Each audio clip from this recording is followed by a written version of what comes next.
Hello students, welcome to your favourite channel home educator. कैसे हैं आप लोग? बढ़िया। कैसे चल रही है आप लोगों की पढ़ाई? क्रैश कोर्स में मजा आ रहा है आप लोगों को? This crash course is very important for your board exam, so इसको बिल्कुल भी ना छोड़े, वीडियोस को पूरा देखें। You surely get better marks in your board exam. Okay, चलिए तो आज हम लोग जल्दी से कंप्लीट करते हैं इलेक्ट्रिक चार्ज एंड फील्ड। ये हम लोग का क्रैश कोर्स का लेक्चर नंबर 2 है एंड इसमें हम लोग इस चैप्टर को फिनिश करने वाले हैं। तो बिल्कुल भी रफ्तार धीमी ना पड़े, तुरंत कॉपी कलम निकालिए, नोट्स बनाना शुरू करिए ताकि आपको याद करने में आसानी हो। तो हम लोग का आज सबसे पहला टॉपिक है इलेक्ट्रिक फ्लक्स। पिछले चैप्टर में हम लोगों ने इलेक्ट्रिक फील्ड कंप्लीट किया था। आज हम लोग को 3 इंपॉर्टेंट टर्म्स पे फोकस करना है, electric flux, Gauss theorem and dipole. Dipole finish, chapter को टाटा बाय बाय बोल देना है। ओके, तो सबसे पहले इलेक्ट्रिक फ्लक्स पे हम लोग बात करते हैं। क्या होता है इलेक्ट्रिक फ्लक्स? की किसी भी गिवन एरिया से कितना number of field lines pass कर रहा है उसका ये आइडिया देता है। क्या है? किसी भी गिवन एरिया से कितना number of field lines pass कर रहा है उसका आइडिया कौन देता है? Electric flux. इलेक्ट्रिक फ्लक्स जैसे सपोज अगर अपने पास ये एक एरिया है एंड इससे क्या है कि बहुत सारा number of field lines pass कर रहा है इस टाइप से, तो हम लोग बोलेंगे यहां से फ्लक्स पास कर रहा है। और अगर फील्ड लाइंस पास नहीं करेगा तो फ्लक्स भी पास नहीं करेगा। अच्छा, अगर अपने पास एक और एरिया हो, देखिए इसमें क्या है कि ज्यादा number of field lines pass कर रहा है और इसमें कम field number of field lines pass कर, मतलब यहां पे फ्लक्स ज्यादा और यहां पे फ्लक्स कम है। Higher is the number of field lines crossing the area, higher is the flux. Higher is the number of field lines crossing the area, higher is the flux. And lower is the number of field lines crossing the area, lower is the flux. कितना number of field lines pass कर रहा है ये कौन बताता है? Flux बताता है। इसको हम लोग एक और तरीके से डिफाइन करते हैं, इलेक्ट्रिक फील्ड का डॉट प्रोडक्ट एरिया वेक्टर के साथ। हो गया, तो जल्दी से स्टेटमेंट लिखते हैं। क्या है? 2 स्टेटमेंट एक बार फिर से सुन लीजिए आप। Number of field lines crossing the area is the electric flux और dot product of electric field and area vector is also the electric flux. ठीक है, तो पहले हम पहला स्टेटमेंट लिखते हैं, फिर दूसरा स्टेटमेंट लिखते हैं। आपको याद रखना होगा दोनों स्टेटमेंट। क्या है statement? It is defined as the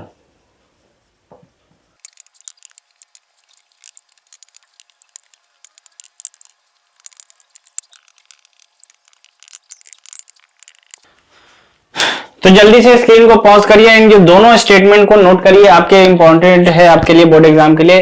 statement आपको एग्जाम में आ सकता है। स्टेटमेंट क्या है नोट कर लिया? चलो देखो, पहला स्टेटमेंट है it is defined as the dot product of electric field vector and area vector. यानी हमको डॉट प्रोडक्ट करना पड़ेगा इलेक्ट्रिक फील्ड का और एरिया का वेक्टर, तो हमने यहाँ पे कर दिया फॉर्मूला में। फाई बराबर इलेक्ट्रिक फील्ड का डॉट प्रोडक्ट किसके साथ? एरिया के साथ। या सेकंड स्टेटमेंट जिसके बारे में भी मैंने बताया कि नंबर ऑफ फील्ड लाइंस का भी ये रिप्रेजेंट करता है। अगर ज्यादा नंबर ऑफ फील्ड लाइंस होगा तो ज्यादा फ्लक्स होगा, यही यहाँ पे लिख रहा है।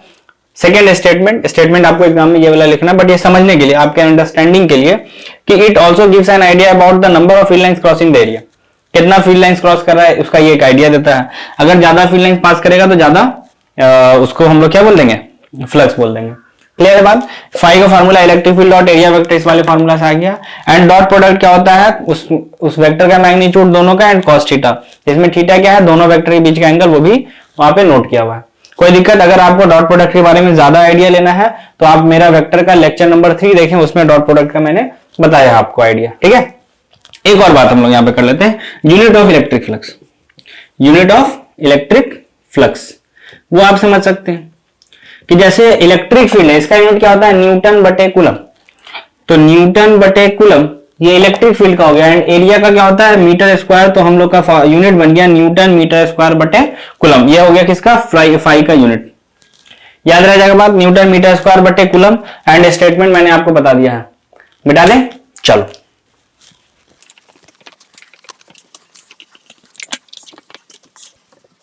और देखिए बात को हम लोग और बढ़ाते हैं आगे, क्योंकि हम लोग को इलेक्ट्रिक फ्लक्स पे क्वेश्चंस भी आ सकता है, न्यूमेरिकल्स भी आ सकता है बनाने के लिए। ठीक है, एकदम बिल्कुल ये स्टार्टिंग एक न्यूमेरिकल से करते हैं, बहुत ही आसान सा न्यूमेरिकल से, और फिर बात को आगे बढ़ाते हैं। तो क्वेश्चन क्या है आपके पास? क्वेश्चन को पहले आप समझ लीजिए, अंडरस्टैंड कर लीजिए। स्टेटमेंट लिखने का बिल्कुल भी हम लोग का कोई जरूरी नहीं है, स्टेटमेंट आप पढ़ के भी समझ सकते हैं। होगा क्या आपके पास? ऐसा एक एक्स एक्सिस, वाई एक्सिस और जेड एक्सिस बना दिया गया होगा क्वेश्चन में। इधर एक्स एक्सिस, इधर वाई एक्सिस और इधर जेड एक्सिस, एंड यहाँ पे एक क्यूब रख दिया जाएगा। तो हम लोगों ने भी एक क्यूब बना लेना है। ये इस तरीके से क्यूब रख दिया जाएगा। थोड़ा सा क्यूब शेप अगर लगे तो ठीक है, नहीं लगे तो थोड़ा सा इमेजिन कर लेंगे। क्यूब है एंड इस क्यूब का जो साइड है ये 10 सेंटीमीटर ही हम मान लेते हैं। एंड यहां से लेके यहां तक का भी जो दूरी पहले फेस का ये 10 सेंटीमीटर है। 3D क्वेश्चन है, थोड़ा सा आपको फील करना होगा चीज को समझने के लिए, नहीं तो दिक्कत आएगा। तो ये हम लोग का है एक, और यहाँ पे क्या इलेक्ट्रिक फील्ड ऐसे लगाया हुआ 20 आई कैप, और यूनिट भी है न्यूटन पर कूलम, ऐसा है। तो हमको फाइंड करना है flux through the cube, find flux through the cube, flux through the cube. ऐसा बहुत सारा क्वेश्चन आ सकता है। अभी मैंने जो क्वेश्चन आपको लिया है इसमें इलेक्ट्रिक फील्ड कांस्टेंट हो सकता है वेरिएबल कर दे। अभी मैंने क्यूब लिया, हो सकता है वो सिलेंडर ले ले, हो सकता है क्यूबॉइड ले ले, जो कुछ भी ले सकता है वो, ठीक है। तो बहुत ज्यादा नहीं, 2 क्वेश्चन मैं आपको बताऊंगा इसमें, और आप अपने क्वेश्चंस को अपने बुक से सॉल्व करेंगे। बन गया तो बढ़िया बात, नहीं बना और अगर आप प्रॉब्लम फेस करते हैं कमेंट सेक्शन में पूछ लीजिएगा, मैं बता दूंगा। तो जल्दी से एक बार अटेम्प्ट कर लो। कर लिया अटेम्प्ट? चलो देखते हैं, ज्यादा समय नहीं अपने पास, स्पीड होनी चाहिए बरकरार एकदम अपने पास। देखिए इसको समझने के लिए क्या करना है, हम लोग को एक क्यूब लेना होगा, ठीक है। तो एक क्यूब मैं लेके दिखाता हूं आपको जल्दी से। देखिए ये एक क्यूब है अपने पास, ठीक है। क्यूब तो नहीं है, क्यूबॉइड शेप का है, बट क्यूब हम लोग मान सकते हैं। इसको अगर यहां रख देते हैं, ठीक है, तो होगा क्या कि अब ये वाईफाई पे ध्यान ना दें कि ये टीपी लिंक का वाईफाई यहाँ पे, ठीक है। वाईफाई पे ध्यान ना दें, क्वेश्चन को पे आप ध्यान दें, फोकस करें कि इलेक्ट्रिक फील्ड है किधर, एक्स एक्सिस की तरफ। तो होगा क्या, फील्ड लाइंस जो होगा वो कुछ इस प्रकार से निकल के आएगा यहाँ पे ऐसे। इस वाले सरफेस को ये देखिए जस्ट टच करके निकल जा रहा है, निकल रहा है। इस वाले सरफेस को भी देखिएगा अगर आप, तो ये जस्ट यहां से टच करके निकल जा रहा है। लेकिन ये वाला जो सरफेस होगा, ये वाला यहां से ऐसे डालेंगे तो इसको फाड़ के निकल जाएगा। जिससे फाड़ के निकलेगा फ्लक्स उससे होगा, जिससे टच करके निकलेगा फ्लक्स उससे नहीं होगा। बस समझ में आ रहा है क्या मैंने बोल रहा है कि जिससे भी ये टच करके जा रहा है उससे कोई भी फ्लक्स नहीं है, एंड जिससे फाड़ के निकल जाएगा उससे फ्लक्स होगा। What my point? आप इसको एक और तरीके से समझ सकते हो कि जो एरिया होता है, उसका डायरेक्शन किधर होता है? उसका डायरेक्शन होता है सरफेस पे परपेंडिकुलर। एरिया जो होता है उसका डायरेक्शन किधर होता है? सरफेस पे perpendicular. This question is very important for you, ठीक है, बढ़िया समझिए। तो अगर ये जो सरफेस है इसका एरिया किधर लेंगे? ऐसे perpendicular to the surface. And जो इलेक्ट्रिक फील्ड आ रहा था वो कैसे आ रहा था? वो कुछ इस तरीके से आ रहा था। देखिए दोनों के बीच में एंगल कितना बन रहा है? 90 डिग्री। एंड फ्लक्स के फॉर्मूला में आता है cos थीटा, यानी cos 90 बनेगा तो cos 90 ने इसके वैल्यू को क्या बना दिया? 0। cos 90 ने इसके वैल्यू क्या बना दिया? 0। तो इसलिए हम लोग का यहाँ पे जो फ्लक्स हो रहा है, देखिए किससे किससे हो रहा है? जिससे वो टच करके जाएगा उससे नहीं लेना है, क्योंकि वहां पे तो होगा ही नहीं फ्लक्स, ठीक है। तो फ्लक्स जो हो रहा है वो मेरे इस वाले सरफेस के कारण हो रहा है, टच करके, सॉरी इससे नहीं हो रहा है, इससे भी नहीं हो रहा है, इससे भी नहीं हो रहा है, लेकिन अच्छा एक और इससे पीछे वाला, इससे भी नहीं होगा, लेकिन इससे होगा और इससे भी होगा। बात समझ में आया? किससे होगा और किससे नहीं होगा? क्लियर है बात? चलो देखो, तो हम लोग इसको सॉल्व कर लेते हैं। यानी हम ये समझ चुके हैं कि यहां पे जो फ्लक्स अभी है ये इस वाले सरफेस से है एंड इस वाले सरफेस से है। इसको हम φ1 मानते हैं और इसको क्या मानते हैं? φ2। इसको हम मानते हैं φ1, इसको मानते हैं φ2। क्लियर है बात? तो हमने बोला φ1 पहले निकाल, बाकी सारे का फ्लक्स क्या हो गया? 0। बाकी सारे का फ्लक्स कितना हो गया? 0। हमने बोला चलो भाई ठीक है, तो φ1 यानी फ्लक्स थ्रू फर्स्ट सरफेस क्या लिखेंगे? इलेक्ट्रिक फील्ड का मैग्नीट्यूड एंड एरिया का मैग्नीट्यूड एंड cos थीटा। तो पहले वाले सरफेस का इलेक्ट्रिक फील्ड का मैग्नीट्यूड 20, एरिया फर्स्ट सरफेस के लिए एरिया है तो क्यूब, बट क्यूब का देखिए अगेन, अगर सारे का क्यूब का शेप साइज बराबर है तो हम बोल सकते हैं ना इसका एरिया क्या? लंबाई इंटू चौड़ाई, लेंथ इंटू ब्रेथ। तो क्या होगा? 10 साइड है 10 सेंटीमीटर, तो 10 का स्क्वायर 100 आएगा, बट उसको हमको मीटर करने के लिए 2 बार 100 भी लिखना पड़ेगा। कोई दिक्कत? एंड एरिया cos थीटा का वैल्यू क्या आ जाएगा? cos 180 degree. समझ सकते हो आप आराम से, बहुत ही आसानी से समझ सकते हैं आप कि अगर ये मेरा ये था क्या बोलते हैं क्यूब, तो मेरा इलेक्ट्रिक एरिया वेक्टर इससे आएगा इधर सरफेस के परपेंडिकुलर, एंड इलेक्ट्रिक फील्ड जा रहा है अंदर, दोनों एक दूसरे के ठीक अपोजिट है, तो जिसके कारण हमको क्या लेना पड़ेगा? 180 डिग्री। अब इसको सॉल्व किया जा सकता है 1 2 3 1 2 3, 2/10 है तो यानी 0.2, एंड cos 180 ने -1 बना दिया तो माइनस में 0.2 न्यूटन मीटर स्क्वायर पर कूलम। ये मेरा फ्लक्स आ गया फर्स्ट सरफेस से। कोई दिक्कत? उसी तरीके सेकंड सरफेस से निकालना है तो phi 2 उसको हम मान लेते हैं। तो हमने बोला phi 2 लिया जाए, इलेक्ट्रिक फील्ड का मैग्नीट्यूड, एरिया का magnitude and cos theta again. Electric field तो अभी भी 20 है, एरिया अगेन स्क्वायर होने के कारण हम लिख सकते हैं 10 इंटू 10, क्योंकि साइड का स्क्वायर होता है बट मीटर करने के लिए 100 भी देना पड़ेगा। एंड इस बार एंगल बन रहा होगा 0 डिग्री। दिखा आपको 0 डिग्री? दिखा नहीं दिखा? देखो करना क्या, यही अपना है, इस वाले सरफेस से चाहिए, क्योंकि यहां से फाड़ के अंदर जाएगा तो उससे बाहर निकलेगा।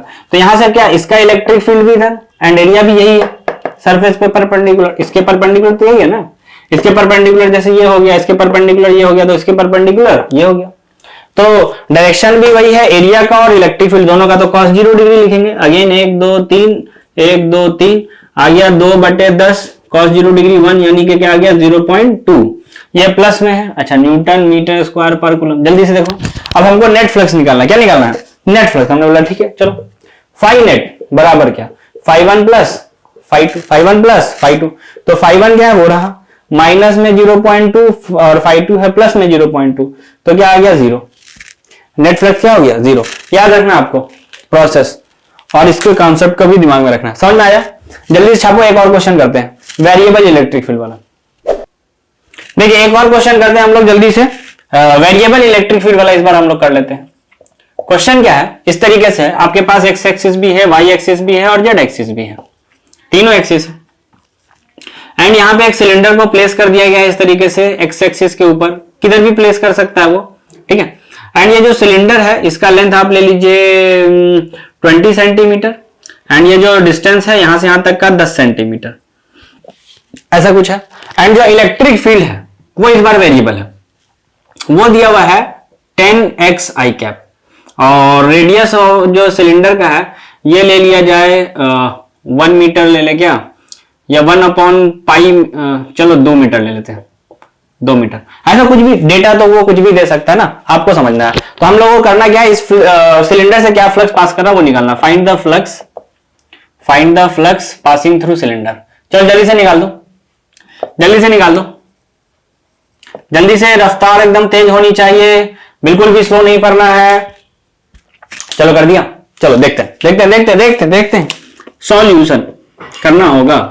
देखिए सॉल्यूशन में क्या है, ये अगर हमको इस सिलेंडर से फ्लक्स कितना पास कर रहा है ये निकालना है तो वो तो ठीक है निकाल ही लेंगे, फॉर्मूला भी अपने पास, इलेक्ट्रिक फील्ड का मैग्नीट्यूड, एरिया का magnitude and cos theta. But ये देख ले कौन कौन से सरफेस से पास कर रहा है फ्लक्स, यानी जिससे फाड़ करके इलेक्ट्रिक फील्ड लाइन बाहर निकलेगा उससे फ्लक्स होगा, और जिससे फाड़ करके नहीं निकलेगा, जस्ट टच करके निकल जाएगा, उससे फ्लक्स नहीं होगा, उससे फ्लक्स नहीं होगा। हमने बोला ठीक है चलो एक सिलेंडर ले लेते हैं, अपने पास सिलेंडर भी है, किसी चीज की कमी नहीं है अपने पास। ये एक रहा सिलेंडर, ये एक रहा सिलेंडर। देखिए सिलेंडर को यहां लगा दिया जाए तो होगा क्या, सिलेंडर को जब हम यहां लगाते हैं तो इस सिलेंडर का जो 3 सरफेस, एक इधर का सर्कल, एक इधर का सर्कल और एक कर्व सरफेस, फील्ड लाइंस इस कर्व सरफेस को जस्ट टच करके निकल रही है, लेकिन इस वाले सर्कल को फाड़ के अंदर घुस जा रही है एंड फाड़ के इस वाले से बाहर भी निकल जा रही है।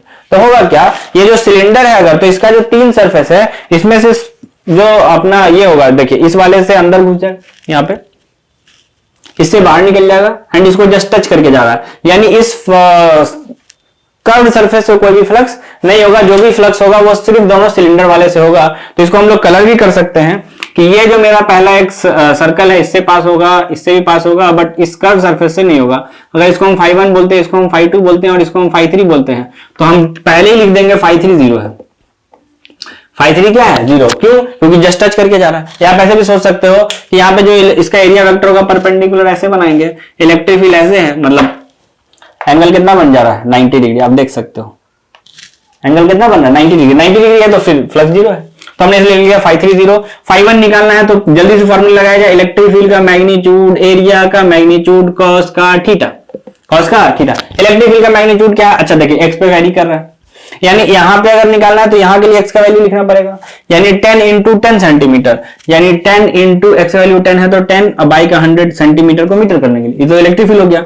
मैग्नीट्यूड, एरिया मतलब पाई आर स्क्वायर, एरिया मतलब पाई आर स्क्वायर, तो पाई एंड रेडियस का स्क्वायर 2 का स्क्वायर 4 मीटर में, वो पहले से कोई दिक्कत नहीं है। अच्छा इसका एरिया वेक्टर देखा जाए तो इसका एरिया वेक्टर इससे परपेंडिकुलर इधर बाहर भागेगा एंड इलेक्ट्रिक फील्ड उधर जा रहा है, इसका जो एरिया है वो इधर है, और इलेक्ट्रिक फील्ड इधर एक्स एक्सिस में, तो दोनों के बीच में अपोजिट एंगल बन रहा है 180 डिग्री के कारण, तो हमने लिख दिया कॉस में 180 डिग्री, कॉस में 180 डिग्री। सॉल्व करते हैं 1 2 1 2 यानी 4 पाई और कॉस 180 ने -1 कर दिया यानी माइनस में 4 पाई, ये आ गया flux through first surface, flux through first surface. कोई दिक्कत, कोई परेशानी, कोई कष्ट नहीं है।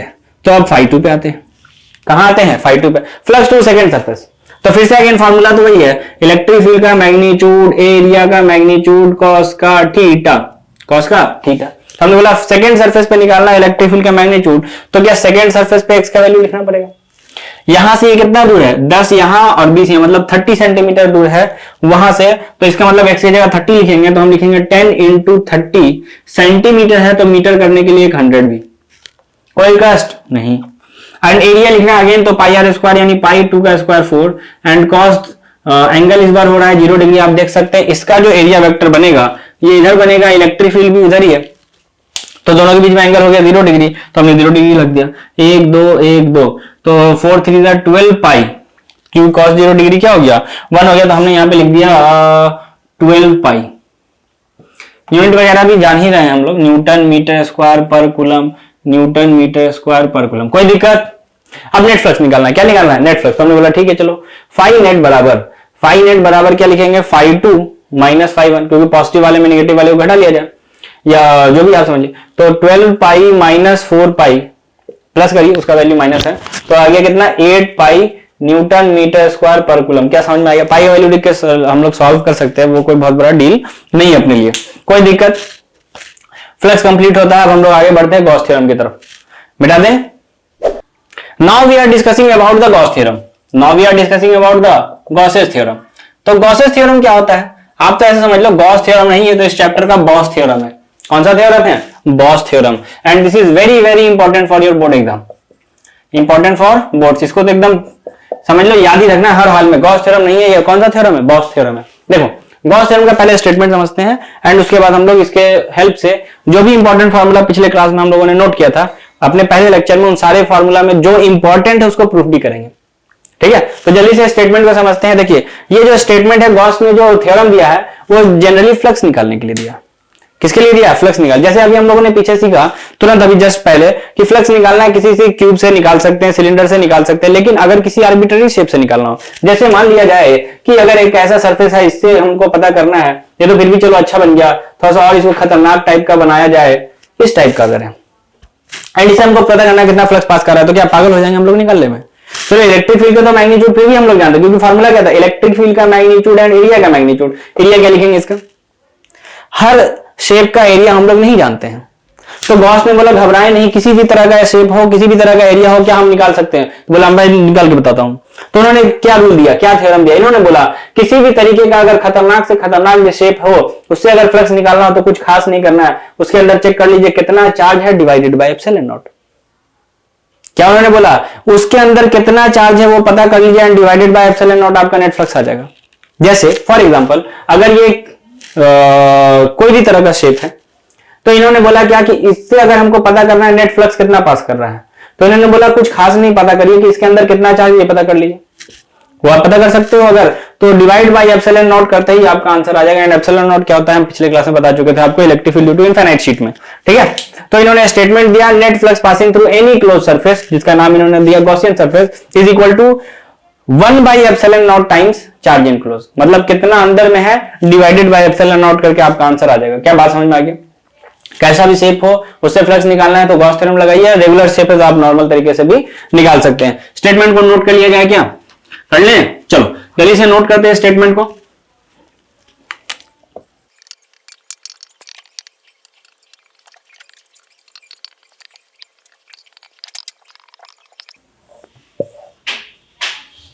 चलिए जल्दी से नोट कर लीजिए, स्टेटमेंट रहा आपके सामने, क्या है, net flux passing through any close surface is equal to the known as Gaussian surface.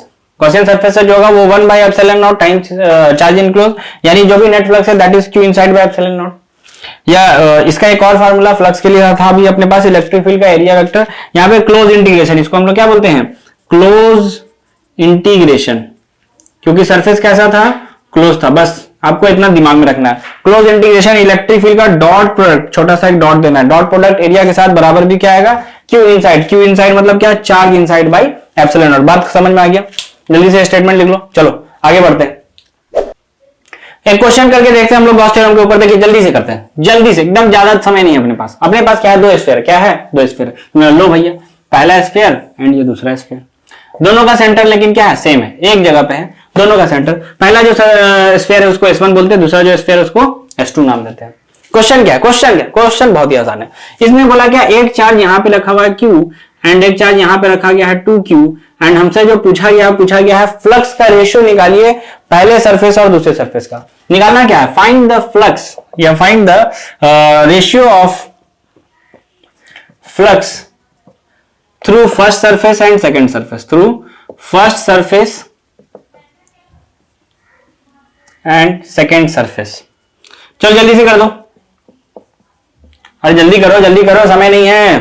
हो गया क्या, करके देखा जाए? चलो देखते हैं। हमको क्या करना है, पहले सरफेस और दूसरे सरफेस के फ्लक्स का रेशियो निकालना है, यानी φ1 बटे φ2 करना है। तो हमने बोला चलो ठीक है करते हैं सॉल्यूशन।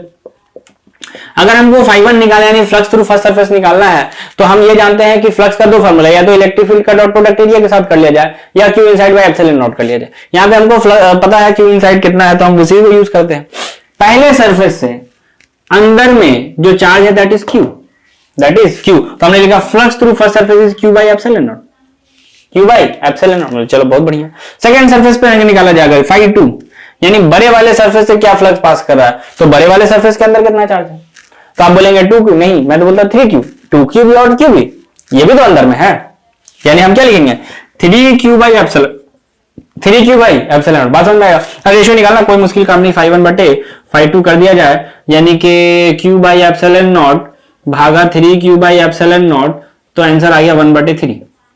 बोलो किसका आंसर सही आया था, कोई दिक्कत? चलो एक दो पॉइंट्स को और आप नोट कर लें यहाँ पे जल्दी से। वो बात क्या है कि अगर हमने इस S2 का साइज मान लो बड़ा बनाया होता, अगर हम S2 को यहां ना बना, चलो पहले नोट हो गया ना, अब हम मिटाएं। चलो देखो करना क्या, अगर हमने S2 को यहां बनाया होता और यहां नहीं बनाया होता, तो सोचिए क्या S2 के फ्लक्स में कोई चेंजिंग आता? बिल्कुल नहीं। अभी भी हम लिखते हैं 2Q और Q 3Q bye epsilon not. यानी फ्लक्स जो होता है वो सरफेस के साइज पर डिपेंड नहीं करता। आप साइज बड़ा कर दो छोटा कर दो उससे कोई फर्क नहीं पड़ता है, तो इस बात को नोट करेंगे, ठीक है, कि flux through Gaussian surface is independent of shape and size, even की शेप पे भी डिपेंड नहीं करता। हम अगर ये क्यूब बना देते तब भी आप लिखते 3Q बाय एप्सिलॉन नॉट। ना ये शेप पर डिपेंड कर रहा है ना ही ये साइज पर डिपेंड कर रहा है। जल्दी से इस बात को नोट करेंगे, नोट में हम लोग जल्दी से यहीं पे नोट कर लेते हैं। नोट में देखो देखो देखो देखो देखो नोट,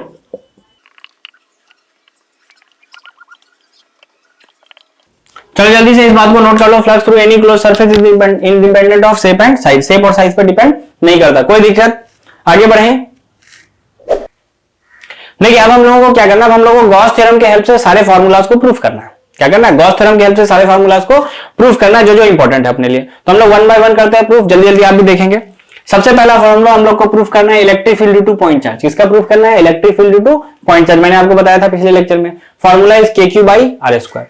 तो हमने सबसे पहले करना है प्रूफ किसको, electric field due two point charge. Point charge के कारण इलेक्ट्रिक फील्ड का क्या फार्मूला आता है उसको प्रूफ करना है, बट किसके हेल्प से, गॉस थ्योरम के हेल्प से। कोई दिक्कत? देखिए मैं एक की पॉइंट पहले आपको यहां पे बता देता हूं। गॉस थ्योरम के हेल्प से प्रूफ करने के लिए हमको एक गॉसियन सरफेस मानना है जो क्लोज होना चाहिए। स्टेटमेंट ही है कि क्लोज गॉसियन सरफेस होना चाहिए, बट क्लोज सरफेस हम कैसा कैसा मानेंगे पहले हम आपको बता देते हैं। अपने पास दो शेप है, वही दो शेप हमेशा मानना है, एक स्फीयर मानना है और एक सिलेंडर मानना है। क्या क्या मानना है, एक स्फीयर मानना है और एक सिलेंडर मानना है। सिर्फ दो जगह सिलेंडर मानना है, बाकी सब जगह स्फीयर। पहले तो याद रखिए क्या क्या मानना है, स्फीयर और सिलेंडर। दो जगह सिलेंडर है, बाकी सब जगह स्फीयर है। वो दो जगह कौन कौन है, जब जब इनफाइनाइट प्रूफ करेंगे सिलेंडर मानेंगे, अदरवाइज स्फीयर मानेंगे। याद रहेगा बात, जब जब इनफाइनाइट वाला केस को प्रूफ करेंगे सिलेंडर मानेंगे, अदरवाइज क्या मानना है, स्फीयर। इनफाइनाइट वायर में सिलेंडर, इनफाइनाइट शीट में भी सिलेंडर। याद रहेगा बात, गॉट माई पॉइंट। तो हम लोग को यहाँ पे सबसे पहले क्या प्रूफ करना है, पॉइंट चार्ज का फॉर्मूला प्रूफ करना है कि अगर यहाँ पे अपने पास एक पॉइंट चार्ज है Q एंड इसके कारण यहाँ पे एक पॉइंट है P जो कि छोटा r की दूरी पे है, एंड इसके कारण वहां पे इलेक्ट्रिक फील्ड का फॉर्मूला क्या होगा, हम लोग अच्छे से जानते हैं KQ बाई R स्क्वायर होगा। बट आएगा कैसे, उसको प्रूफ करना है, ठीक है। तो वही हम लोग का काम है, वही हम लोग का धर्म है। तो हमने अपना धर्म को बढ़िया से निभाना है, तो उसके लिए हम लोग को सबसे पहला काम यह करना होगा कि एक गॉसियन सरफेस मानना पड़ेगा। सबसे पहले क्या करना होगा, एक गॉसियन सरफेस मानना पड़ेगा। और हम बता चुके हैं आपको कैसा मानेंगे, स्फेरिकल। कैसा मानेंगे, स्फेरिकल, मतलब फुटबॉल टाइप। तो ये अपना हो गया। एंड फुटबॉल 2D में हम दिखा नहीं सकते हैं, तो हमने ऐसा ही दिखा दिया। एंड यहां लिखेंगे भी spherical Gaussian surface, spherical Gaussian surface.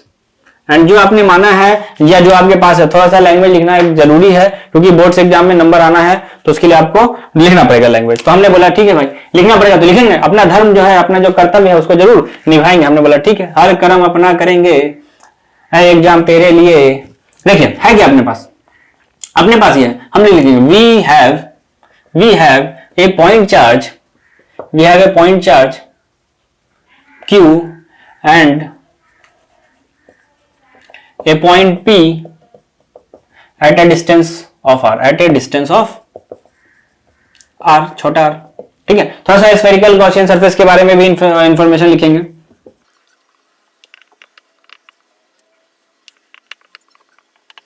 तो देखिए, ये तो पहले आपको स्टेटमेंट लिख देना, जो आपको समझ में आया वो लिख दो।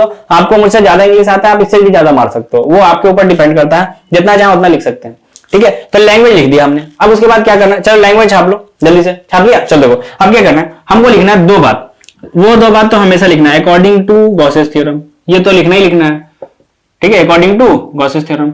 गॉस थ्योरम के अकॉर्डिंग हम क्या जानते हैं, जो फॉर्मूला वहां पे मैंने आपको बताया था गॉस थ्योरम में, वो लिख देना, यानी फाई नेट बराबर Q inside by epsilon naught.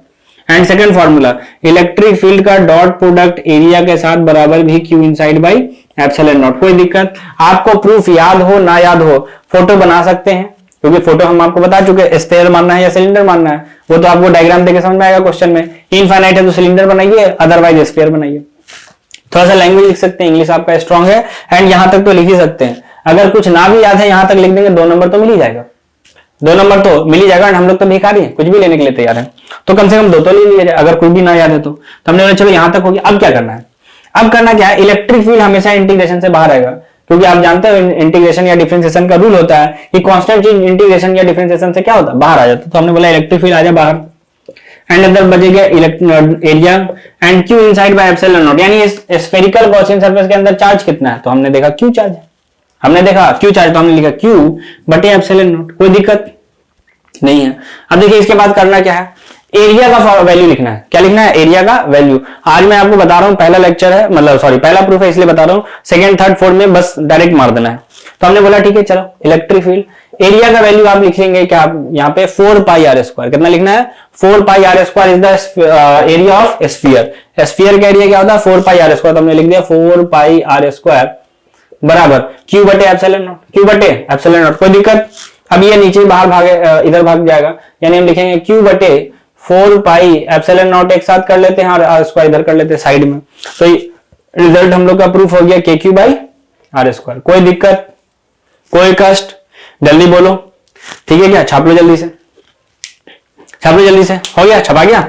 चलो जल्दी देखो, हम लोगों ने किया क्या, पहले जो दिया हुआ था उसके हिसाब से हमने गॉसियन सरफेस बना लिया। गॉसियन सरफेस से स्फीयर बनाना है, सिर्फ 2 केस में सिलेंडर बनाना है, बाकी जितना प्रूफ होगा मैं बता दूंगा। थोड़ा सा लैंग्वेज लिख देना है, गॉस थ्योरम के स्टेटमेंट के अकॉर्डिंग दोनों फॉर्मूला लिख देना है। इलेक्ट्रिक फील्ड बाहर, एरिया अंदर, अंदर में कितना चार्ज था, क्यू था बाई एप्सिलॉन नॉट। एरिया का वैल्यू याद रखना है, 4 पाई आर स्क्वायर होता है, क्रॉस मल्टीप्लाई करते ही रिजल्ट आ गया। कोई दिक्कत, सेकंड फॉर्मूला प्रूफ किया जाए। चलो मिटाते हैं।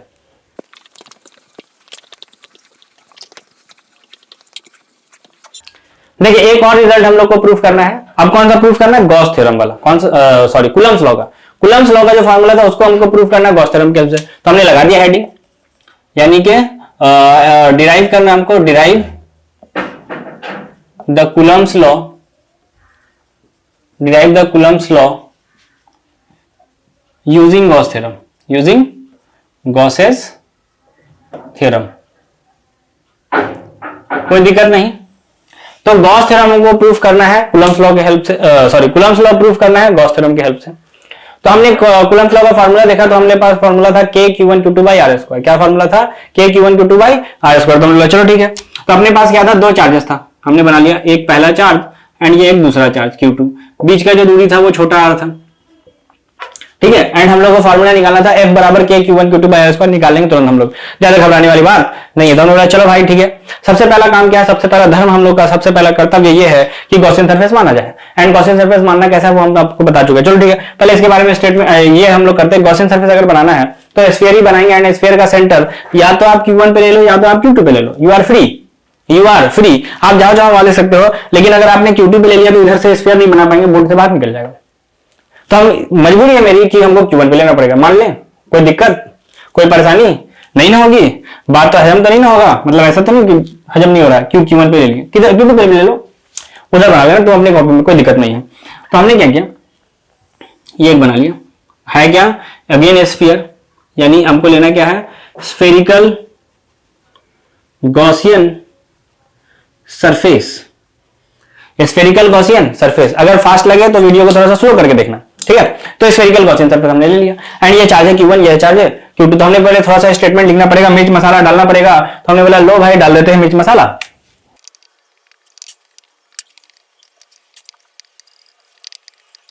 देखिए ये रहा आपका मिर्च मसाला जो हम लोगों ने डाल लिया है। यहाँ पे थोड़ा सा स्टेटमेंट आप जो चाहो लिख सकते हो, यू आर फ्री। अब इसके बाद करना क्या, अब इसके बाद तो हम लोग को बहुत ही आसान से काम करना है। सबसे पहले लिखना क्या, जो हम लोग हमेशा लिखेंगे according to Gaussian theorem, according to Gaussian theorem, ये तो लिखेंगे ही लिखेंगे। हमको चाहे प्रूफ याद हो ना हो, फोटो बनाना है, स्टेटमेंट थोड़ा सा लिखना है, अकॉर्डिंग टू गॉसियन थ्योरम लिखना है। एंड उसके बाद लिखना है फाइंड इट बराबर Q inside by epsilon naught. And इसका सेकंड फार्मूला जो था, यानी इलेक्ट्रिक फील्ड का डॉट प्रोडक्ट एरिया के साथ, this is also equal to Q inside by epsilon naught. अच्छा दोनों अलग अलग तरह हो गया, कोई बात नहीं, एक तरह कर देते हैं भाई, अब तो ठीक है। बोलो अब हो गया, यहां तक तो हमेशा लिखना है। अब इसके बाद करना क्या है, इलेक्ट्रिक फील्ड बेचारा कांस्टेंट है तो बाहर आएगा, इलेक्ट्रिक फील्ड बेचारा कांस्टेंट है तो बाहर आ गया, अंदर बच गया एरिया, अंदर बच गया एरिया। अब Q इनसाइड यानी स्फीयर के अंदर कौन सा चार्ज है, देखिए Q1, Q2 तो सरफेस पे है, अरे अंदर थोड़ी ना है, Q2 सरफेस पे है ना, Q1 अंदर है। तो हमने लिखा Q1 बटे एप्सिलॉन नॉट, बटे एप्सिलॉन नॉट। अच्छा एरिया का फार्मूला हम बता चुके आपको, याद हो गया, चलो जल्दी बोलो क्या है formula, 4 pi R square, 4 pi R square Q1 बटे एप्सिलॉन नॉट। अब इसके बाद देखिए क्या करना, ये 4 पाई आर स्क्वायर उधर डिवाइड में जाएगा तो हमको यहाँ पे निकल के आ जाएगा इलेक्ट्रिक फील्ड बराबर Q1 बटे 4 पाई एप्सिलॉन नॉट को एक साथ कर लेते हैं, आर स्क्वायर उधर कर देते हैं, तो हमारे रिजल्ट आ गया इलेक्ट्रिक फील्ड बराबर K Q1 बटे आर स्क्वायर, जैसा भी हम लोगों ने इलेक्ट्रिक फील्ड प्रूव किया था उसी तरीके से। अब इसके बाद क्या करना है, हमको निकालना है, तो फोर्स है, हमको निकालना फोर्स है। तो हमने बोला ठीक है चलो नाउ थोड़ा सा बात को आगे बढ़ाते हैं। फोर्स बराबर क्या होता है, charge into electric field, charge into electric field. Charge यहाँ पे कितना है Q2 एंड इलेक्ट्रिक फील्ड क्या है, ये रहा K Q1 बटे आर स्क्वायर। तो फोर्स का जो रिजल्ट था वो प्रूफ हो गया K Q1 Q2 बटे आर स्क्वायर। चलो कोई दिक्कत, छापो जल्दी, छापो छापो छापो, छाप लिया, छाप लिया क्या, आगे बढ़े। चलो नेक्स्ट फार्मूला प्रूफ करते हैं। देखिए अब हम लोगों को प्रूफ करना है सॉलिड स्फीयर का फार्मूला, किसका, सॉलिड स्फीयर का। तो सॉलिड स्फीयर का दो केस था, इनसाइड भी और आउटसाइड, दोनों प्रूफ करने हैं। तो सबसे पहले हेडिंग लगाया जाए। हेडिंग क्या अपने पास, derive the electric field, drive the electric field due to solid sphere, due to solid sphere, ये हम लोग को प्रूफ करना है। यूजिंग गॉस थ्योरम तो है ही है, बिना गॉस थ्योरम के हम लोग किसी को भी प्रूफ नहीं कर पाएंगे। तो हमने सबसे पहले फोटो बनाना है, तो हमने एक बना दिया सॉलिड स्फीयर, थोड़ा अंडर टाइप बन गया, अंडर टाइप नहीं बनना है भाई, सॉलिड स्फीयर को गोल बनाना है। चलो चलेगा, थोड़ा सा मैनेज करके रखेंगे हम लोग, है ना, थोड़ा सा लेंथी प्रूफ है। सॉलिड स्फीयर के अंदर में चार्जेस था, तो हमने लिख दिया चार्ज, जो भी चार्ज था उस पूरे चार्ज को हमने दिखा दिया यहाँ पे कि पूरे में चार्ज Q है, पूरे में चार्ज Q है। देखिए तो टोटल चार्ज Q था एंड बड़ा वाला रेडियस इसका R था एंड ये रहा इसका सेंटर, ये रहा इसका सेंटर। तो सबसे पहले तो हम लोग को यहाँ पे मिर्च मसाला लगाना ही पड़ेगा, बिना मिर्च मसाला लगाए कोई भी प्रूफ नहीं हो सकता है। तो हमने लगाना शुरू किया मिर्च मसाला, लगाया जाए, चलो लगाते हैं।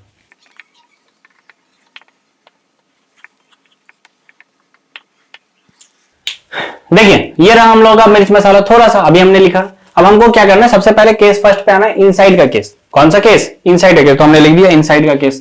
तो सबसे पहले मेरा केस फर्स्ट है, जो कि कौन सा है, इनसाइड का केस है। इनसाइड कब होता है, जब हमको अंदर में फोकस करना हो, यानी अगर अंदर फोकस करना है तो क्या हम गॉसियन सरफेस भी अंदर में बनाएंगे। तो हमने बना दिया, ये मेरा रहा गॉसियन सरफेस अंदर में, इसका रेडियस छोटा r है, सेंटर दोनों का कॉमन ही है। यहाँ पे लिख भी देना है spherical Gaussian surface, spherical Gaussian surface, चलो नीचे लिख लेते हैं, ठीक है, कोई दिक्कत, फोटो बना लेना अपना ऐसा हम लोग को। तो केस फर्स्ट कब होगा, जब स्मॉल आर का वैल्यू छोटा हो और कैपिटल आर का वैल्यू बड़ा हो, तब हो सकता है। तो हम लोग को गॉसियन सरफेस कैसा मानना है उसका भी हमको इन्फॉर्मेशन लिखना पड़ेगा। तो हमने बोला ठीक है लिखते हैं, तुरंत लिखते हैं एकदम 1 सेकंड के अंदर। तो हमने लिखा,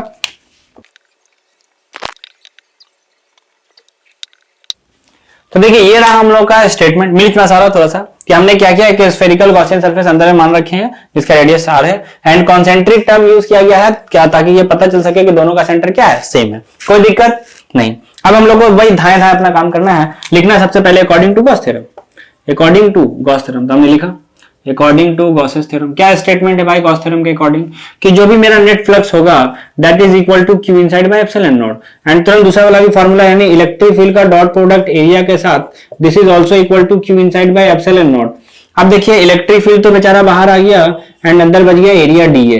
अब क्यू इनसाइड हमको सोचना है कि आखिर इसके अंदर कितना चार्जेस है ना, ये थोड़ा सा यहाँ पे ट्रिकी है कि आखिर ये हम निकालें कैसे ये इतना सा चार्ज, क्योंकि टोटल चार्ज तो क्यू है, ये इतना चार्ज क्या है, ये इतना चार्ज क्या है, इसके लिए हमको यूनिटरी मेथड लगाना पड़ेगा। कौन सा method, unitary method. Unitary method क्या बोलता है, जैसे आप ये समझ लो कि मान लीजिए आप एक डेयरी मिल्क खरीद के लाते, क्या लेके आते हैं खरीद के, dairy milk, and dairy milk तो आप जानते हैं 8 बाइट होता है, सपोज इसमें, सपोज क्या 8 बाइट होता ही है ना, तो 8 बाइट है, कितना बाइट है 8 बाइट, एंड इस डेयरी मिल्क का जो कॉस्ट है दिस इज 65 रुपीज।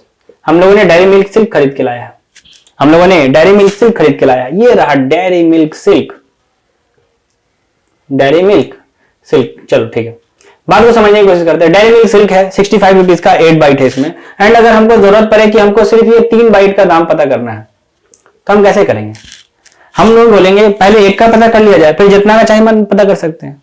एक का पता करने का तरीका क्या है, टोटल का दाम अगर 65 है यानी 8 बाइट का दाम 65, तो 1 बाइट का कितना होगा 65/8।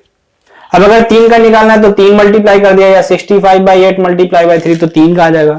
5 का निकालना है 5 मल्टीप्लाई कर दिया, 6 का निकालना है 6 मल्टीप्लाई, जितना का भी निकालना है उतना मल्टीप्लाई कर दिया जाए, क्या आंसर आ सकता है, कोई दिक्कत नहीं है। तो हमने बोला चलो ये तो बड़ा अच्छा आइडिया है कि अगर हमको 1 का दाम पता चल जाए 1 बाइट का, तो कितने बाइट का भी निकालना पड़े तो क्या हम निकाल सकते हैं, हमने बोला हाँ निकाल सकते, बिल्कुल निकाल सकते। तो हमने बोला ठीक है, उसी तरीके से अगर हमको क्यू इनसाइड निकालना, यहां पे निकालते हैं उसके लिए ये रफ वर्क आप करेंगे अपने कॉपी में, एग्जाम हॉल में भी दिखाएंगे, छोटा सा जगह पड़ जाएगा लगता है कम, खैर इधर ही निकालते हैं, इतना जगह में काफी है, इतना में तो राजा हो जाएंगे। तो हमने बोला पूरे वॉल्यूम में चार्ज क्यों फैला हुआ, क्योंकि 3D ऑब्जेक्ट है ना, हमने पूरा वॉल्यूम कितना भाई, तो 4/3 पाई बराबर का क्यूब, पूरे वॉल्यूम में कितना चार्ज है, क्यू चार्ज। हमने वाह, तो एक वॉल्यूम में कैसे, तो जैसे वहां पे हमने total number of quantity divide किया था, यहाँ पे भी ये पूरा वॉल्यूम डिवाइड कर देंगे, तो यूनिट वॉल्यूम में कितना आएगा, Q by 4/3 pi capital R का क्यूब।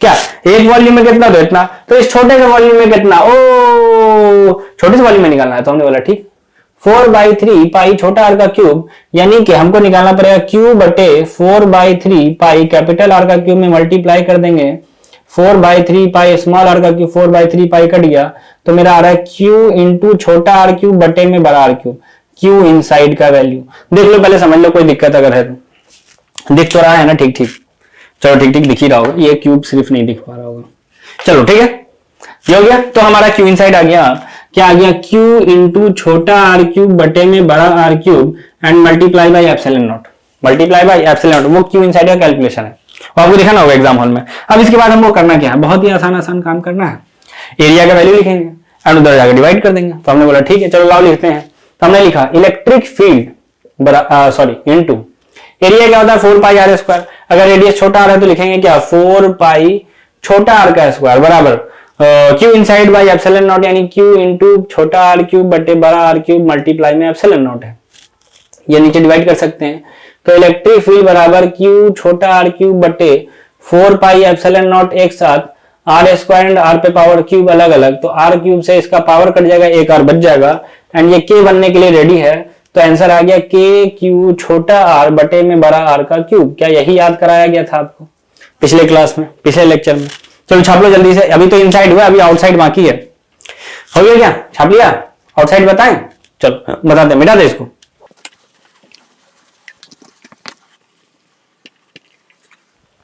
तो देखिए अब हम लोगों को करना क्या, हम लोग को आउटसाइड बनाना है, तो हम तो इसी में काम कर लेंगे, लेकिन आपको नया फोटो बनाना पड़ेगा। मेरा तो कुछ कुछ काम इसी से हो जाएगा। ठीक है, आपको करना क्या होगा हम बता देते हैं। पहले तो ये हो गया, ये वाला सबके लिए कॉमन है, बस केस 2 के लिए हम यहाँ पे 2 कर देते हैं एंड इसको आउटसाइड कर देते हैं। आउटसाइड होगा तो ये बड़ा हो जाएगा, है ना। फोटो में यहाँ पे थोड़ी लिखा हुआ क्या है, तो हम लोगों ने क्या किया, एज्यूम किया है concentric spherical Gaussian surface having radius R, having radius R, ये लिखना है हमको।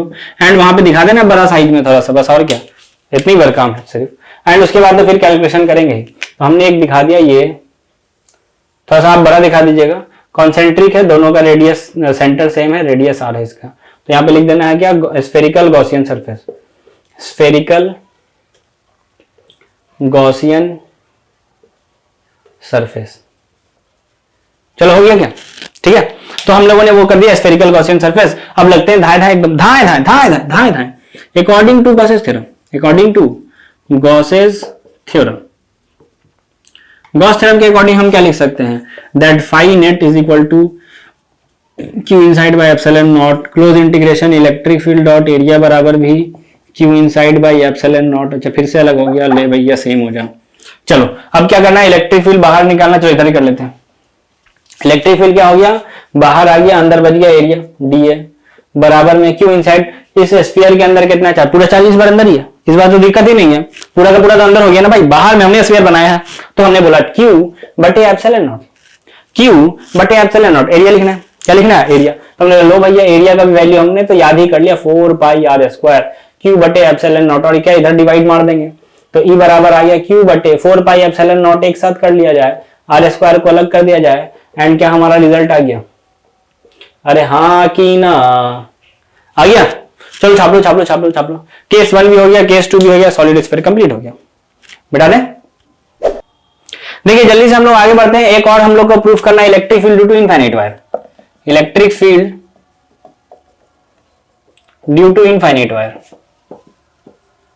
ड्यू टू इनफाइनाइट वायर, यानी अगर इनफाइनाइट वायर है एक अपने पास तो उसके कारण जो इलेक्ट्रिक फील्ड का फार्मूला है वो कैसे प्रूफ करना है हम लोग जानते हैं। इसमें हमको क्या लेना पड़ेगा, सिलेंडर। तो हम जल्दी से एक इनफाइनाइट वायर बना लेते हैं, खुपाच खुपाच खुपाच खुपाच खुपाच खुपाच खुपाच खुपाच खुपाच खुपाच खुपाच, ठीक है। एंड ये हो गया इनफाइनाइट वायर, ऊपर में भी इनफाइनाइट नीचे भी इनफाइनाइट, और इस पे जो यूनिट चार्ज है वो लैम्डा है, ठीक है। तो हमने लिख दिया, पहले तो थोड़ा सा मिर्च मसाला डालना है तो डालते हैं।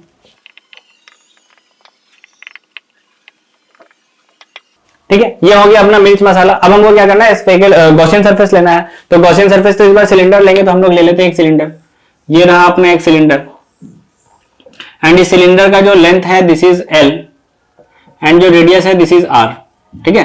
और यहां पे लिखना पड़ेगा cylindrical Gaussian surface, cylindrical Gaussian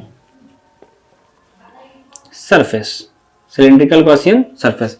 अब देखना होगा हमको सबसे पहले तो ये बात कि कौन वाले सरफेस से फ्लक्स पास कर रहा है, कौन वाले सरफेस से फ्लक्स पास नहीं कर रहा। आप समझ सकते हो, इलेक्ट्रिक फील्ड होगा प्लस चार्ज के कारण क्या इससे दूर हम ऐसे बनाएंगे, तो ऐसे बनाने के कारण ये सर्कल वाले पोर्शन को जस्ट टच करके जाएगा, यानी सर्कल वाले से कोई फ्लक्स नहीं होने वाला, ऐसे टच करके निकल जाएगा।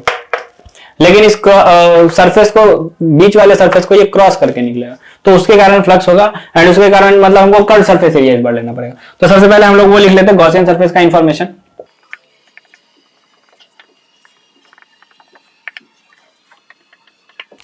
तो देखिए ये अपना हो गया थोड़ा सा मिर्च मसाला। अब हम जल्दी से स्टेटमेंट लिखते हैं, that according to Gauss theorem, according to Gauss's theorem. Gauss theorem के अकॉर्डिंग होता क्या है, होता बहुत ही छोटा सा काम है, that net flux is equal to होता है Q inside by epsilon naught, and close integration का एरिया के साथ डॉट प्रोडक्ट भी होता है Q inside by epsilon naught. चलो ठीक है, अब इलेक्ट्रिक फील्ड बेचारा बाहर आ गया, एंड अंदर बच गया एरिया, क्यू इनसाइड कितना चार्ज अंदर में है, तो एक लेंथ का चार्ज लैम्डा, तो एल लेंथ का चार्ज क्या, lambda into L, lambda into L upon epsilon naught. And देखिए कर्व सरफेस एरिया आपको क्लास 10 में आपने पढ़ा होगा 2 pi R L, 2 pi R L lambda into L upon epsilon naught, L से एल कैंसिल आउट हो गया। तो हमारे पास क्या रिजल्ट आ रहा है, हमारे पास बहुत ही आसान सा रिजल्ट आ रहा है, दैट इलेक्ट्रिक फील्ड बराबर lambda upon 2 pi epsilon naught R, एक 2 नीचे मल्टीप्लाई कर लिया जाए एंड ऊपर भी मल्टीप्लाई कर लिया तो ये 4 बन जाएगा, तो आ जाएगा 2 लैम्डा बटे 4 पाई एप्सिलॉन नॉट आर। तो रिजल्ट आ गया 2 के लैम्डा बाई आर। बोलो हाँ कि ना, तो छाप लो छाप लो छाप लो छाप लो छाप लो छाप लो, जल्दी छाप लो। चलिए अपना लास्ट प्रूफ जो हम लोग का गॉस थ्योरम का उसको करते हैं जल्दी से। इनफाइनाइट शीट, क्या प्रूफ करना है इस बार? Infinite sheet. तो जल्दी से हेडिंग लगाते हैं बिना देर किए हुए, electric field due to infinite sheet. Electric field due to infinite sheet. Infinite sheet तो हम लोग लो भैया, इनफाइनाइट शीट को प्रूफ कर लेते हैं। फॉर्मूला मैं आपको बता चुका हूं, सिग्मा बाई 2 एप्सिलॉन नॉट आएगा इस बार, ठीक है, वो हम लोगों ने पहले ही कर लिया है पिछले क्लास में। चलो तो सिग्मा अपॉन 2 एप्सिलॉन नॉट को प्रूफ करते हैं। हमने एक शीट बना लिया, एक हमने शीट ले लिया, ये रहा अपना शीट। इस पे पूरे पे plus plus plus plus plus plus plus plus plus plus plus plus plus plus plus plus plus charge भरा हुआ है ना। जितना लंबा आप बोल सको उतना बोल सकते हैं। बोलने से क्या होता है, एनर्जी मेंटेन रहता है, ठीक है। तो देखिए हमने ले लिया पूरे पे प्लस चार्ज, एंड एक एरिया का जो चार्ज है वो सिग्मा है, कि एक एरिया का चार्ज, और ये ऊपर भी बहुत दूर तक है, नीचे भी बहुत दूर तक है, एंड इसका जो चार्ज पर यूनिट एरिया है दैट इज सिग्मा। तो हमको सबसे पहले तो मिर्च मसाला डालना पड़ेगा, डाल देते हैं। प्लस हमको क्या स्फेरिकल सिलिंड्रिकल गॉसियन सरफेस इस बार लेना है। तो हमने लो भैया ये रहा अपना सिलिंड्रिकल गॉसियन सरफेस, पीछे भी है, इधर भी निकला हुआ है, आपको एक ही साइड में दिखा पाओगे, तो इधर हम इसको डॉटेड लाइन से दिखा देते हैं। तो ये हम लोग का हो गया सिलिंड्रिकल गॉसियन सरफेस इस बार, जिसका रेडियस है r एंड लेंथ आप जो चाहो ले लो l, कोई दिक्कत नहीं है, क्योंकि शेप एंड साइज पे तो गॉस थ्योरम अपना डिपेंड नहीं करता। तो हमको ये लिखना भी पड़ेगा सिलिंड्रिकल गॉसियन सरफेस, ये भी लिख लेते हैं cylindrical Gaussian surface, Gaussian surface. कोई दिक्कत? जल्दी बोलो, अरे बोलो। देखो सिलिंड्रिकल गॉसियन सरफेस, ठीक है, यहां तक बात चलेगा। अब देखिए हम लोग जल्दी से मिर्च मसाला डालते हैं इस पे खटाक से।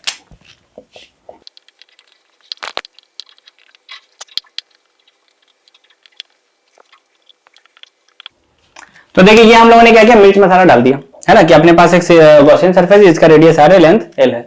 और इस बार अगर देखा जाए कि हम लोग का जो फ्लक्स पास करेगा वो किससे पास करेगा, आप ऐसे समझ लो कि यहां से जो फील्ड लाइंस निकलेगा वो तो इस वाले को क्रॉस करके जाएगा, देखिए रेडियस को पार करके चला जाएगा फाड़ के, है ना, इस तरीके से यहां से निकलेगा, ऐसे फाड़ कर निकल जाएगा, यानी इससे पास करेगा, लेकिन इससे पास नहीं करेगा क्योंकि इसका एरिया वेक्टर ऐसे है एंड इलेक्ट्रिक फील्ड ऐसे, यानी इस बार कर्व सरफेस एरिया से हम लोग का फ्लक्स नहीं पास करने वाला है, किससे पास करने वाला है, सर्कल वाले पोर्शन से। एंड दो सर्कल है तो दोनों के एरिया हम लोग लेंगे, ऐड करेंगे, कोई दिक्कत नहीं है। तो देखिए हमने सबसे पहले तो स्टेटमेंट लिखना है अकॉर्डिंग टू गॉस थ्योरम, ताकि हमारा नंबर ना कटे, और कुछ ना भी याद हो तो कम से कम इतना लिख के हम 2 नंबर तो कमा ही सकते हैं। अकॉर्डिंग टू गॉस थ्योरम क्या लिखेंगे, नेट फ्लक्स बराबर क्यू इनसाइड, अच्छा क्यू इनसाइड चलो ऐसा लिख लेते हैं, Q inside by epsilon not, और उसके बाद सेकंड इलेक्ट्रिक फील्ड का डॉट प्रोडक्ट एरिया के साथ बराबर भी Q inside by epsilon not. यहां तक तो कोई दिक्कत नहीं है, ये तो 5 बार लिख दी यार, 5 बार 6 बार लिख दी, अब तो याद ही हो गया होगा, ठीक है। इलेक्ट्रिक फील्ड बेचारा बाहर है, कांस्टेंट है तो बाहर आ गया, एंड अंदर बच गया एरिया, क्यू इनसाइड अंदर में कितना एरिया, तो इस सिलेंडर का एरिया से मल्टीप्लाई कर दिया जाए, यानी pi R square into sigma, तो pi R square into sigma upon epsilon naught, ठीक है, ये हो गया हम लोग का क्यू इनसाइड। अब इसके बाद यहां पे लिखते हैं, डॉटेड लाइन मिटा देते हैं ये वाला, है ना, वो आप बना लेना अपनी कॉपी में। तो अब क्या एरिया लिखना है, तो एरिया इसका पाई आर स्क्वायर, इसका भी पाई आर, मतलब 2 बार पाई आर स्क्वायर, तो लिखेंगे इलेक्ट्रिक फील्ड मल्टीप्लाई बाय 2 बार पाई आर स्क्वायर बराबर पाई आर स्क्वायर, आ जाए इधर, pi R square into sigma भागा एप्सिलॉन नॉट।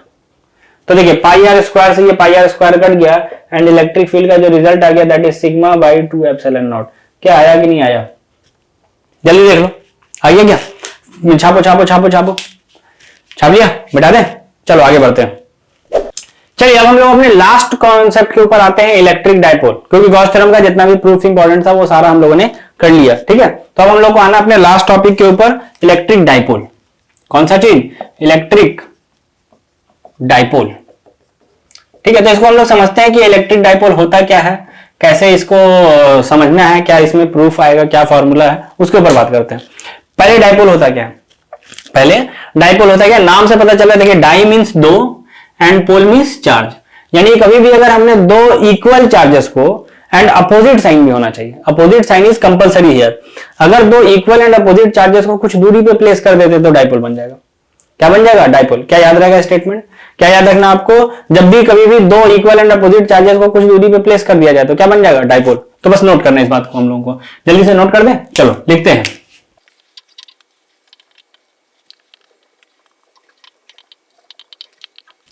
तो देखिए ये अपना स्टेटमेंट हो गया, जब भी कभी भी whenever 2 equal and opposite charges are placed at some separation then dipole is formed, कोई दिक्कत।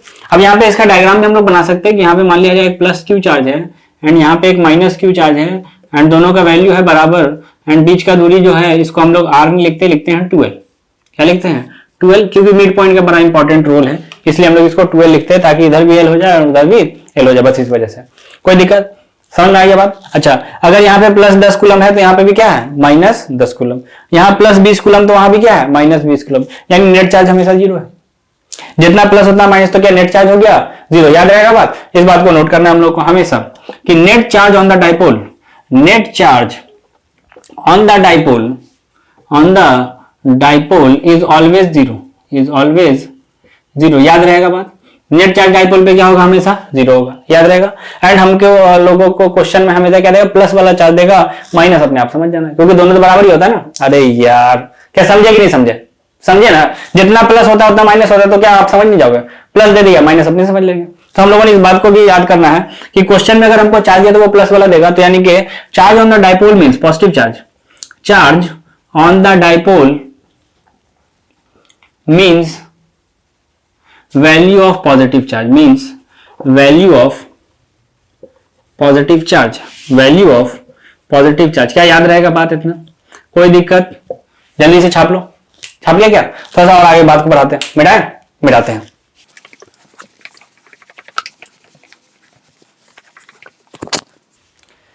देखिए, अब हम लोग को एक नया टर्म यहाँ पे, मतलब उसका एक डेफिनेशन याद रखना है, डाइपोल मोमेंट का। किसका? Dipole moment. समझ लो कि ये आपके एग्जाम में छप गया, डाइपोल मोमेंट। बहुत ही इंपॉर्टेंट कॉन्सेप्ट है और छोटा सा कॉन्सेप्ट है, बहुत ज्यादा बड़ा भी नहीं, कि ऐसा नहीं कि बहुत देर लगने वाला है। इंपॉर्टेंट है ये बोर्ड्स के लिए आपका, ठीक है? तो ये आपको इंपॉर्टेंट है, याद रखना है। डाइपोल मोमेंट होता क्या? बहुत ही आसान सा एक डेफिनेशन इसका याद रखना आपको। चार्ज और चार्ज के बीच का डिस्टेंस मल्टीप्लाई करते ही क्या मिल जाएगा? Dipole moment. क्या मैंने बोला? चार्ज एंड चार्ज के बीच का डिस्टेंस मल्टीप्लाई करने से क्या मिल जाएगा? Dipole moment. बस इतनी छोटी सी डेफिनेशन है, तो बस लिख दिया जाए तुरंत भर में इसके डेफिनेशन को। लिखे क्या? चलो लिखते हैं।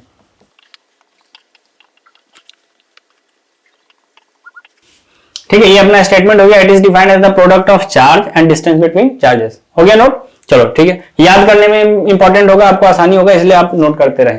ठीक है, अब हमने क्या किया, फोटो बना लिया।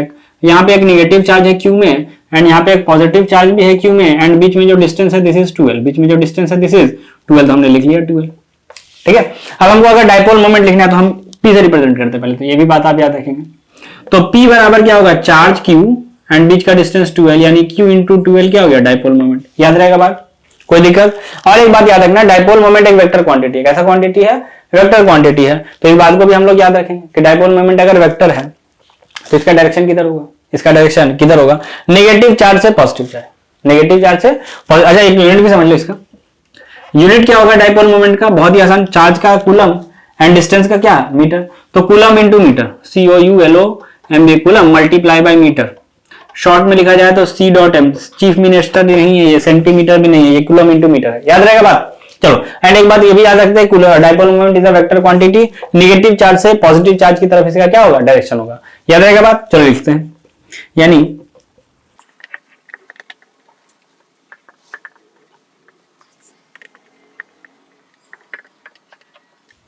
चलो जल्दी से छाप लो। छाप लिया क्या? आगे बढ़े? चलो आगे बढ़ते हैं थोड़ा सा। देखिए, अब हम लोगों को करना है क्या, इलेक्ट्रिक फील्ड का फॉर्मूला समझना है। डाइपोल के कारण जो इलेक्ट्रिक फील्ड आता है वो कैसा आता है, उसका फॉर्मूला का डेरिवेशन हम लोग को समझना है। तो जल्दी से डिराइव करते हैं हम लोग। पहले समझ लेते हैं फॉर्मूला क्या है, फिर वन बाय वन उसको डिराइव करेंगे। तो फॉर्मूला क्या है उसको लिखते हैं पहले। Electric field due to dipole, electric field due to dipole, यानी डाइपोल के कारण इलेक्ट्रिक फील्ड क्या आने वाला है वो हमको समझना है। तो हमने बोला ठीक है भैया, पहले डाइपोल एक ले लेते हैं, ये नेगेटिव चार्ज एंड ये एक पॉजिटिव चार्ज, एंड पॉइंट मान लिया जाए यहाँ पे। ये थोड़ा सा, चलो इसको थोड़ा सा और इधर घसका लेते हैं। यहाँ पे नेगेटिव चार्ज, यहाँ पे पॉजिटिव चार्ज, एंड पॉइंट यहाँ पे। बीच का डिस्टेंस 12 तो आप जानते ही हो, एंड 12 इसलिए लेते हैं ताकि सेंटर पॉइंट का, क्योंकि यहाँ पे बहुत ज्यादा इंपॉर्टेंस है इस वजह से। तो सेंटर पॉइंट से जब हमने इसको मिलाया तो ये जो दूरी है इसको हम r मानते हैं, एंड ये एंगल क्या मानते हैं? थीटा। तो वहां पे जो इलेक्ट्रिक फील्ड है उसका फॉर्मूला आपको याद रखना है। याद रखना है KP upon R cube under root of 3 cos square theta, 3 cos square theta plus 1, ये याद रखना है आपको। ठीक है, 3 KP by R cube under root of 3 cos square theta plus 1। अब होगा क्या, अगर ये पॉइंट यहां के बदले यहां आ जाए, ये सोचिए, अगर ये पॉइंट यहां है तो हमने थीटा इतना यहां होता तो क्या थीटा कम होता, और नीचे होता तो थीटा और कम। अगर ये इसी लाइन पे आ जाए पॉइंट पी तो थीटा क्या हो गया बेसिकली 0 डिग्री, घटते घटते घटते घटते घटते घटते 0, क्या हो गया 0। तो अगर यहां पे है तो हम लोग इसको बोलते हैं एक्सियल पोजीशन। क्या बोलते हैं, अगर पॉइंट पी यहां आ जाए तो इसको हम लोग बोलते हैं एक्सियल पोजीशन, एक्सियल पोजीशन अगर यहां पे आ जाए तो इसके लिए होना क्या है, थीटा 0 होना है। तो हम लोग यहां पे लिखेंगे for axial position, for axial position हम क्या बोल सकते हैं, एक्सियल पोजीशन तब होगा जब थीटा का वैल्यू 0 डिग्री हो जाए। तो जब थीटा का वैल्यू 0 डिग्री हो गया, यहां 0 डिग्री डाल दिया जाए फार्मूला में, तो cos 0 1 तो 3 + 1 4, 4 का रूट 2, यानी इलेक्ट्रिक फील्ड एक्सियल पे जो आ रहा है E axial this is equal to 2kp/r का क्यूब, क्या याद रहेगा 2kp/r³, ठीक है। और अगर इक्विटोरियल पे बात किया जाए, मतलब इक्विटोरियल किसको बोलना है कि ये पॉइंट यहां ना होकर ऊपर हो, ऊपर मतलब क्या एंगल बढ़ता जाएगा, एंड अगर ये 90 डिग्री के पोजीशन में पहुंच जाए, यहां पहुंच जाए, तो इसको हम लोग बोलते हैं इक्विटोरियल पोजीशन। कौन सा पोजीशन, इक्विटोरियल पोजीशन। तो हमने बोला ठीक है भाई, at equatorial position, at equatorial position, equatorial position पे अगर ये जब होगा तो उस टाइम पे थीटा का वैल्यू कितना होगा 90 डिग्री, थीटा का वैल्यू कितना होगा 90 डिग्री। एंड अगर 90 डिग्री यहां डाल दिया जाए तो cos 90 0 सिर्फ √1 बचेगा, 1 का वैल्यू 1 बाहर आएगा, तो इलेक्ट्रिक फील्ड जो आएगा इक्विटोरियल पे ई इक्विटोरियल ये आएगा kp/r³। क्या बात समझ में आ गया। फार्मूला, मेन फार्मूला क्या है, kp/r³ √3 cos² theta +1, and axial पे है 2 kp/r³, इक्विटोरियल पे है kp/r³। कोई दिक्कत नहीं है। हम लोग को एक्सियल भी प्रूफ करना है, इक्विटोरियल भी प्रूफ करना है। प्रूफ किया जाए, शुरू किया जाए प्रूफ करना। पहले इसको मिटा देते हैं, छापो, छाप लिया, मिटाएं, चलो मिटाते हैं, प्रूफ करते हैं फार्मूला।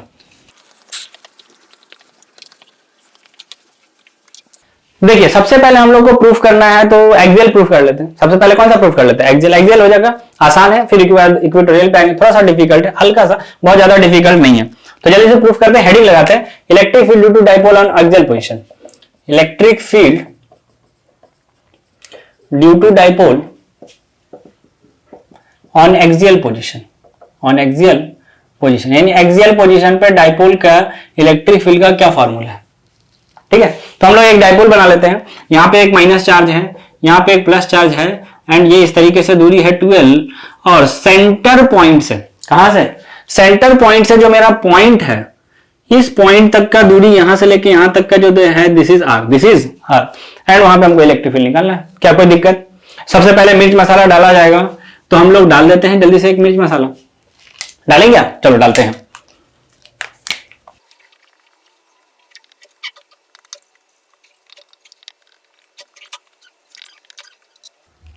तो देखिए ये हम लोगों ने मिर्च मसाला यहां पे डाल दिया। थोड़ा सा स्टेटमेंट इज इंपॉर्टेंट, थोड़ा सा स्टेटमेंट इज इंपॉर्टेंट। इस स्टेटमेंट अगर नहीं डालेंगे तो प्रूफ में मजा नहीं आएगा, प्रूफ में मजा नहीं आएगा, तो हमने इसलिए डाल दिया स्टेटमेंट थोड़ा सा।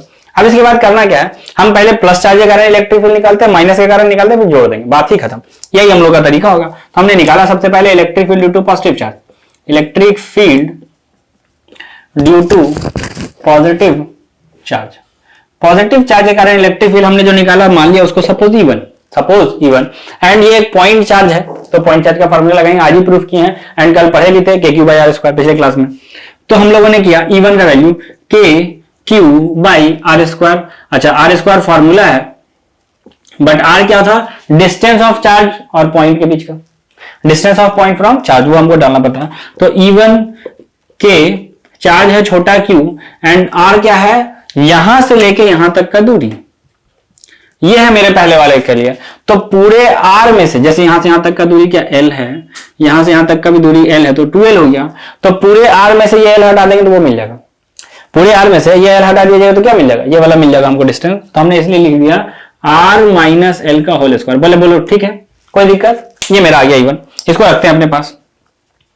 फिर हम नेगेटिव चार्ज के कारण निकालते हैं, तो इलेक्ट्रिक, इसको घेर लिया जाए, electric field due to positive charge, sorry negative charge, electric field due to negative charge.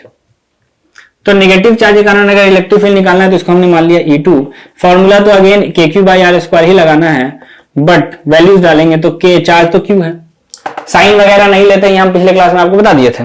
तो kq, r² मतलब क्या, दूरी लिखना है, तो यहां से लेके पूरे चार्ज तक का दूरी, पॉइंट तक का, तो r में ये l इस बार जोड़ना पड़ेगा, आर में ये एल इस बार क्या करना पड़ेगा, जोड़ना पड़ेगा, तो हमने इसलिए लिख दिया आर प्लस एल का होल स्क्वायर।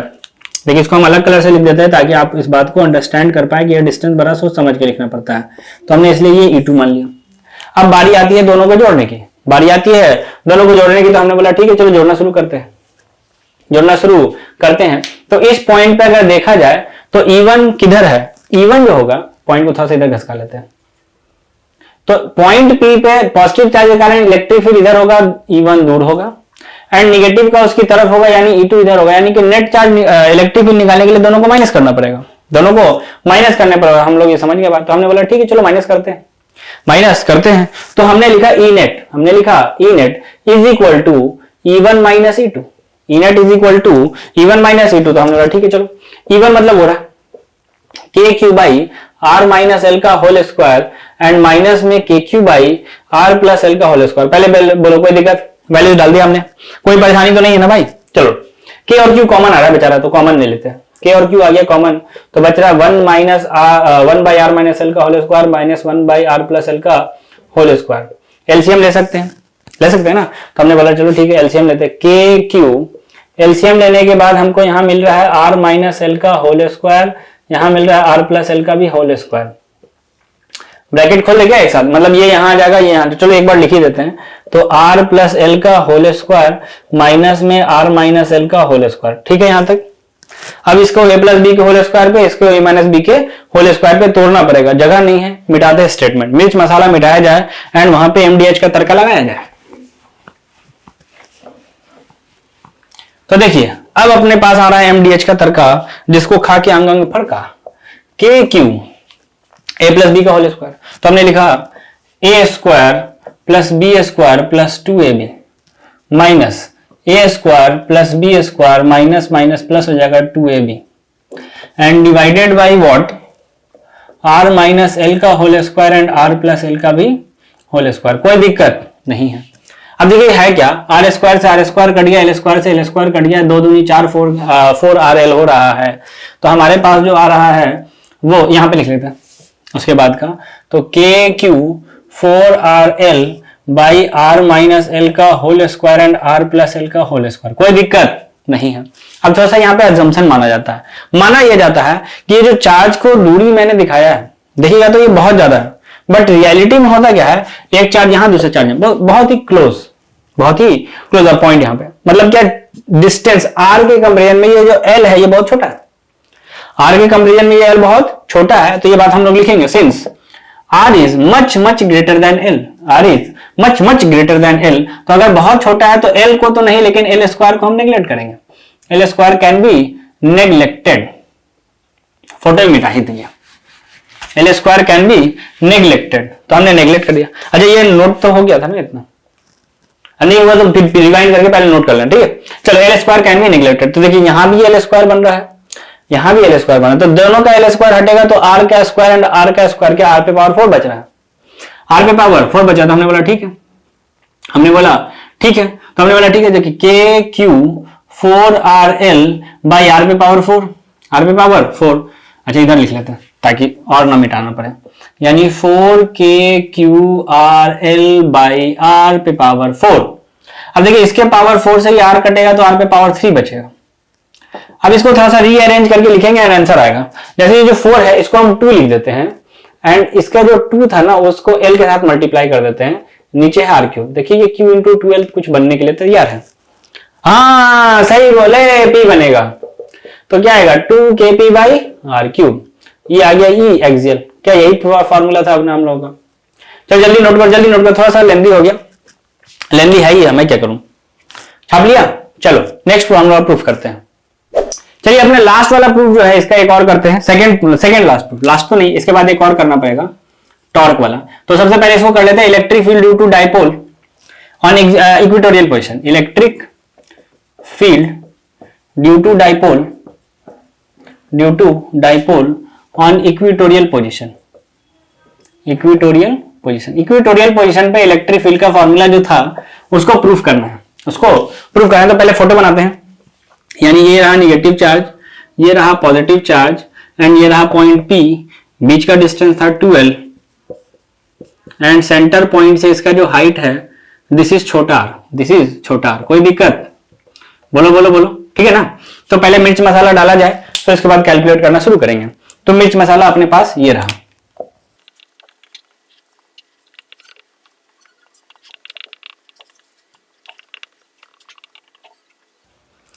देखिए ये रहा अपने पास मिर्च मसाला हम लोगों ने डाल दिया। अब फिर से वही सेम काम, प्रोसेस को रिपीट करना, पहले नेगेटिव का निकालेंगे, पॉजिटिव का निकालेंगे, दोनों को जोड़ देंगे। जोड़ने का जो तरीका होगा अप्लाई किया जाएगा। तो सबसे पहले प्लस का निकालते हैं। तो हमने निकाला electric field due to positive charge, electric field due to positive charge. तो पॉजिटिव चार्ज का अगर इलेक्ट्रिक फील्ड निकालना है, फॉर्मूला तो फिर से अभी भी वही है, E1 बराबर K Q by R square, K Q by R, but R होता क्या था, चार्ज से लेके पॉइंट तक का दूरी। हमने बोला ठीक है चलो निकाल लेंगे इलेक्ट्रिक फील्ड, के चार्ज है क्यू और दूरी, तो दूरी देख लीजिए, दूरी बहुत ही आसानी से आ जाएगा। क्या हमको ये वाला दूरी चाहिए, दिस इंक्लाइन डिस्टेंस हमको ये चाहिए। थोड़ा सा टेढ़ा हो जा रहा, कोई बात नहीं भाई, मैनेज कर लेना। यहां से यहां तक का दूरी एल है, यहां से यहां तक का दूरी एल है, तब तो 2l हुआ। तो इस ट्राइंगल के लिए ये क्या हाइपोटेनस है, तो this is under root of R square plus L square, R square plus L square हमने कर दिया। तो आर स्क्वायर मतलब डिस्टेंस का स्क्वायर, तो उस पर स्क्वायर करेंगे तो रूट हट जाएगा, रूट हट जाएगा। ये आर और वो आर सेम नहीं है, ठीक है, तो रूट हटने वाला है। तो हमने बोला ठीक है चलो रूट हट जाएगा तो क्या बचेगा, R square plus L square. बोलो ठीक है, या रूट लिख के स्क्वायर करके हटाएं। अरे चलो ठीक है, नहीं यार हो गया क्या इलेक्ट्रिक फील्ड पॉजिटिव चार्ज का। अब देखो नेगेटिव चार्ज का निकालते हैं। तो electric field due to negative charge, तो देखिए इसके लिए हम लोग लिखेंगे E2, again formula is remain same, K Q by R square. तो E2 बराबर के क्यू, आर मतलब क्या डिस्टेंस, आर मतलब अगेन डिस्टेंस कौन सा, चार्ज का लेके पॉइंट से तक का डिस्टेंस, तो ये रहा, ये वाला चाहिए। तो अगेन इस वाले ट्रायंगल के लिए भी ये हाइपोटेनस है, तो अभी भी डिस्टेंस वही आएगा, R square plus L square, और स्क्वायर करना है उस डिस्टेंस का तो रूट हट जाएगा, तो अगेन वैल्यू तो वही आने वाला, R square plus L square. बोलिए ठीक है, ये अपना हो गया E2, K Q by R square plus L square. जगह कम था इसलिए थोड़ा सा कंजूसी से काम करना पड़ रहा हम लोगों को, नहीं तो फिर मिटाना भी पड़ सकता है। चलो ये दोनों आ गया, अब दोनों को जोड़ने की बारी, दोनों को जोड़ने की बारी। तो जोड़ने से पहले डायरेक्शन चेक करना पड़ेगा। तो जो प्लस चार्ज है उसके कारण इलेक्ट्रिक फील्ड ऊपर, एंड जो माइनस चार्ज है उसके कारण इलेक्ट्रिक फील्ड इधर। देखिए रिजल्टेंट की तरह जोड़ना पड़ सकता है, तो हमने बोला ठीक है रिजल्टेंट की तरह भी जोड़ लेंगे, लेकिन ये एंगल नहीं पता हमको, एंगल नहीं पता हमको। तो हमने बोला ठीक है एक काम ये करते हैं, एक काम ये करते हैं कि यहां पे एक डॉटेड लाइन ड्रॉ करके हम मान लेते हैं कि this is theta, this is theta. अगर ये थीटा है तो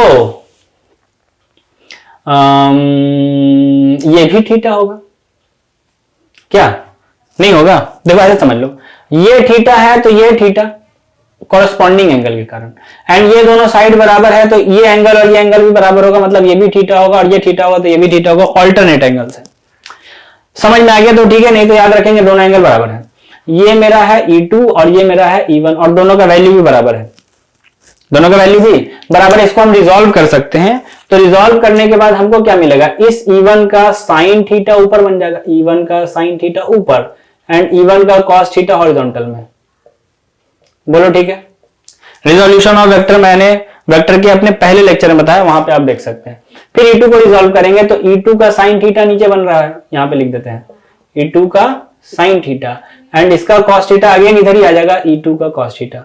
मतलब साइन थीटा ने एक दूसरे के साथ कैंसिल आउट कर दिया, कॉस थीटा ऐड करना है, तो हमने लिखा E net this is equal to E1 का कॉस थीटा प्लस E2 का भी कॉस थीटा, E1 का कॉस थीटा प्लस E2 का भी कॉस थीटा, और दोनों है बराबर, तो क्या 2E1 कॉस थीटा। अरे बोलो हाँ कि ना, 2E1 cos थीटा, तो 2 is 2, 2 is 2, E1 is वो रहा, यानी K Q by R square plus L square and cos theta बच गया।